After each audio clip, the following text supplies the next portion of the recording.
প্রিয় বন্ধুরা, চলুন আজকে আমরা আলোচনা করছি কমপ্লিমেন্ট নিয়ে। কমপ্লিমেন্টটাকে কিন্তু ভালো করে চিনতে হয়, জানতে হয়। উদাহরণসহ আজকে দেখিয়ে দেব এবং এর সঙ্গে সঙ্গে সাবজেক্টিভ কমপ্লিমেন্ট বা সাবজেক্ট কমপ্লিমেন্ট কি এবং অবজেক্টিভ কমপ্লিমেন্ট কি এটা নিয়েও কিন্তু আলোচনা করছি। উদাহরণসহ সেটাকে ব্যাখ্যা করে দেব। আশা করি পাশে থাকবেন। তো চলুন কমপ্লিমেন্ট আগে জেনে নিই। কমপ্লিমেন্টটা কি? কমপ্লিমেন্টটা এই কারণে জানার দরকার যে কমপ্লিমেন্ট কিন্তু অনেক সময় আমরা ধরে বলি যে কমপ্লিমেন্ট হচ্ছে অবজেক্ট। অবজেক্ট কিন্তু না। তাহলে কমপ্লিমেন্টটা কি? তাহলে কমপ্লিমেন্টটাকে আমাদের কিন্তু ভালো করে চিনতে হবে। না হলে কিন্তু অবজেক্ট বলে ভুল করে মানে অনেকেই ভুল করে ফেলবেন। তাহলে কমপ্লিমেন্টটা কি? কমপ্লিমেন্টের সংজ্ঞাটা দেখুন। ডেফিনেশনটা a compliment is a word, তাহলে একটা word or a group of words. তাহলে একটা হতে পারে অথবা একগুচ্ছ শব্দ হতে পারে। কয়েকটা শব্দ মিলে একটা গুচ্ছ হতে পারে। which improves or emphasizes, যেটা ইমপ্রুভ করে অর্থাৎ যেটা উন্নত করে বা এমফাসাইজ বা জোর দেয়। কি জোর দেয়? The quality of a noun or pronoun in a sentence. Noun নাউনের যে কোয়ালিটিটা থাকে বা প্রোনাউনের যে কোয়ালিটিটা থাকে একটা সেন্টেন্সের মধ্যে, সেটাকে কিন্তু এটা এমফাসাইজ করে অর ইমপ্রুভ করে।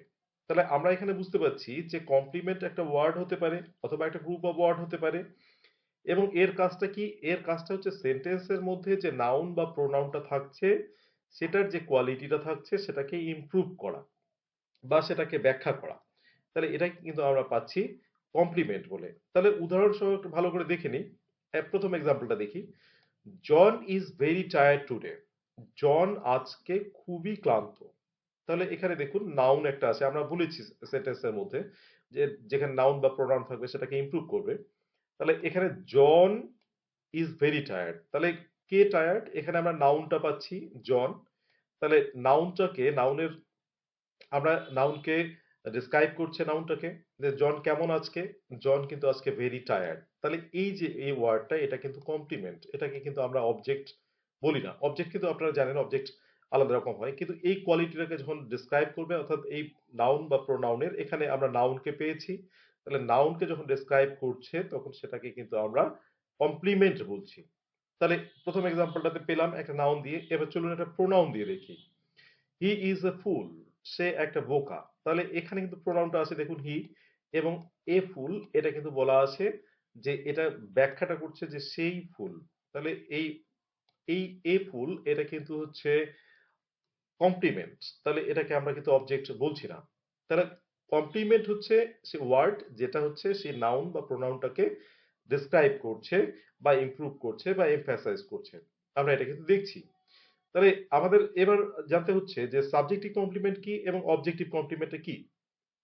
তাহলে চলুন জেনে নেই। আচ্ছা, সাবজেক্টিভ কমপ্লিমেন্টটা দেখুন এবার। তাহলে কমপ্লিমেন্ট আমাদের জানা হয়ে গেছে। Subjective complement, a subjective complement is a word or phrase, একই রকম সংজ্ঞাটা, দ্যাট আইডেন্টিফাইজ অর ডিসক্রাইবস। এবার এই সাবজেক্টিভ কমপ্লিমেন্ট কিন্তু আইডেন্টিফাই করবে অথবা ডিসক্রাইব করবে কাকে? The subject of a sentence. সাবজেক্টটাকে কিন্তু ডিসক্রাইব করবে বা আইডেন্টিফাই করবে। তাহলে কিরকম? তাহলে সাবজেক্টিভ কমপ্লিমেন্ট আমরা নামটা দেখেই বুঝতে পারছি যে কমপ্লিমেন্টটা সাবজেক্টটাকে ডেসক্রাইব করছে বা আইডেন্টিফাই করছে সেটাকে কিন্তু আমরা বলছি সাবজেক্টিভ কমপ্লিমেন্ট। তাহলে এবার উদাহরণ দিয়ে দেখার পালা। একটা উদাহরণ দিয়ে দেখি। আই এম ভেরি টায়ার্ড, আমি আজকে খুব ক্লান্ত। তাহলে এখানে কে ক্লান্ত? আমি খুব ক্লান্ত। তাহলে এই যে কমপ্লিমেন্টটা আমরা আগেই শুনেছি এটা কমপ্লিমেন্ট এবং এই কমপ্লিমেন্টটা কিন্তু ডেসক্রাইব করছে হচ্ছে আই কে। তাই এটা কিন্তু হচ্ছে এই যে কমপ্লিমেন্টটা ভেরি টায়ার্ড, এটা কিন্তু এটাকে আমরা বলবো সাবজেক্টিভ কমপ্লিমেন্ট। আবার যখন অবজেক্টিভ কমপ্লিমেন্ট দেখবো তখন আমাদের কাছে ব্যাপারটা ক্লিয়ার হয়ে যাবে অনেকটাই। আচ্ছা, পরের এক্সাম্পলটা দেখি। দ্য বয় ইজ হেল্পলেস, ছেলেটি একদম হেল্পলেস। তাহলে এটাও কিন্তু আমরা দেখছি এখানে আমরা দ্য বয়ের ক্ষেত্রে দেখলাম। বয়ের ক্ষেত্রে এই যে হেল্পলেস শব্দটা আছে সেই হেল্পলেসটা কিন্তু বয়টাকেই বলছে। তাহলে কে হেল্পলেস? ছেলেটি হেল্পলেস। তাহলে আমরা এখানে কিন্তু সাবজেক্টকে এই হেল্পলেস যে কমপ্লিমেন্টটা আছে সেটা কিন্তু সাবজেক্টকেই বোঝাচ্ছে। তাই এটা কিন্তু সাবজেক্টিভ কমপ্লিমেন্ট। দুটোই আমরা সাবজেক্টিভ কমপ্লিমেন্ট পেলাম। আচ্ছা, her father is a good poet, তার বাবা একটা ভালো কবি। তাহলে হচ্ছে এই যে এই ভালো কবি কে? তাহলে ভালো কবি কিন্তু বর্ণনা আমরা পাচ্ছি, ভালো কবি হচ্ছে কিন্তু তার বাবা। তাহলে এখানেও যে বর্ণনাটা পেলাম আমরা তার বাবা সম্পর্কে, তাহলে হচ্ছে এটাকেও আমরা বলবো এ গুড পোয়েট, এটাকেও কিন্তু আমরা বলবো হচ্ছে সাবজেক্টিভ কমপ্লিমেন্ট। কারণ এটা সাবজেক্টকেই কিন্তু ডিসক্রাইব আইডেন্টিফাই করছে। তাহলে এটাই হচ্ছে সাবজেক্টিভ কমপ্লিমেন্ট। এবার আমরা আসছি অবজেক্টিভ কমপ্লিমেন্টের ক্ষেত্রে। আচ্ছা, অবজেক্টিভ কমপ্লিমেন্ট। অবজেক্টিভ কমপ্লিমেন্ট কিরকম? An objective complement is a word or phrase that identifies or describes the object of a sentence. তাহলে একটা অবজেক্টিভ কমপ্লিমেন্ট হচ্ছে সেটাই, একটা ওয়ার্ড অথবা একটা ফ্রেজ। তাহলে কি করবে সেটা? সেটা কিন্তু আইডেন্টিফাই করবে বা ডেসক্রাইব করবে অবজেক্টটাকে। আমরা সাবজেক্টিভের ক্ষেত্রে পেয়েছি সাবজেক্টটাকে ডেসক্রাইব করবে, অবজেক্টিভের ক্ষেত্রে কিন্তু পাচ্ছি আমরা অবজেক্টটাকে ডেসক্রাইব করছে। অবজেক্টিভ কমপ্লিমেন্টের কাজ হচ্ছে অবজেক্টকে ডেসক্রাইব করা। তাহলে সাবজেক্টিভ কমপ্লিমেন্টের আমরা উদাহরণ দিয়ে দেখেছি যে সাবজেক্টিভ কমপ্লিমেন্ট কিন্তু সাবজেক্টটাকে রেফার করছে বা ডেসক্রাইব করছে। এটাও এক্সাম্পল দিয়ে দেখি। They made him the secretary, তারা তাকে সেক্রেটারি বানিয়েছে। এবার দেখুন এখানে অবজেক্ট কিন্তু আমরা পাচ্ছি। তাহলে এই যে হিম, তারা তাকে সেক্রেটারি বানিয়েছে।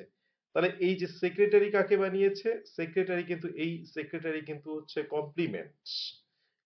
এটা কিন্তু কাকে রেফার করছে? এই যে হিমকে রেফার করছে, যে তাকে সেক্রেটারি বানিয়েছে।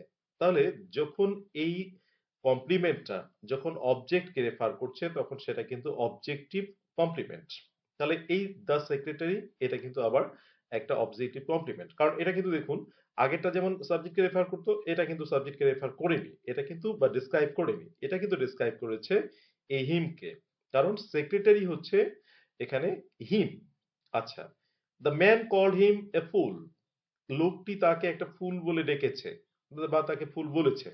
তাহলে তাকে বলেছে, তাহলে আমরা একটা অবজেক্ট পাচ্ছি এখানে। এবং অবজেক্টটাকে যখন এই যে কমপ্লিমেন্ট দিয়ে ডিসক্রাইব করা আছে, এই যে এটা কিন্তু এই অবজেক্টটাকে এটা কিন্তু কমপ্লিমেন্ট, এটা কিন্তু অবজেক্ট নয়।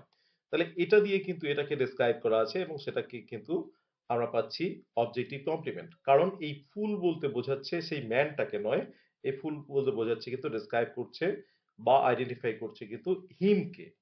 তাহলে এটা অবজেক্টিভ কমপ্লিমেন্ট, কারণ এটাই কিন্তু এটার রেফার করছে।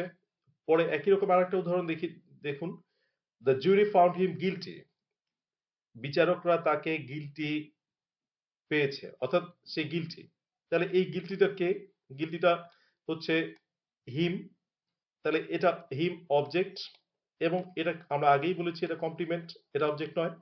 তাহলে এই কমপ্লিমেন্টটা কিন্তু হচ্ছে অবজেক্টিভ কমপ্লিমেন্ট, কারণ এই অবজেক্টকে আইডেন্টিফাই বা ডিসক্রাইব করছে বা মডিফাই করছে, সেটাই কিন্তু হচ্ছে এই কমপ্লিমেন্টটা। তাহলে এটা কিন্তু অবজেক্টিভ কমপ্লিমেন্ট। তাহলে এটাই হচ্ছে আমাদের কমপ্লিমেন্ট এবং সাবজেক্টিভ কমপ্লিমেন্ট অবজেক্টিভ কমপ্লিমেন্টের উদাহরণ সহ সংজ্ঞা দিয়ে ব্যাখ্যা। তাহলে আপনারা এই ভিডিওটা যদি ভালো লাগে তাহলে অবশ্যই লাইক এবং কমেন্ট করবেন, এবং এই ভিডিওটা দেখার জন্য অসংখ্য ধন্যবাদ। Thank you for watching the video. Thank you once again. Please subscribe the channel and stay tuned.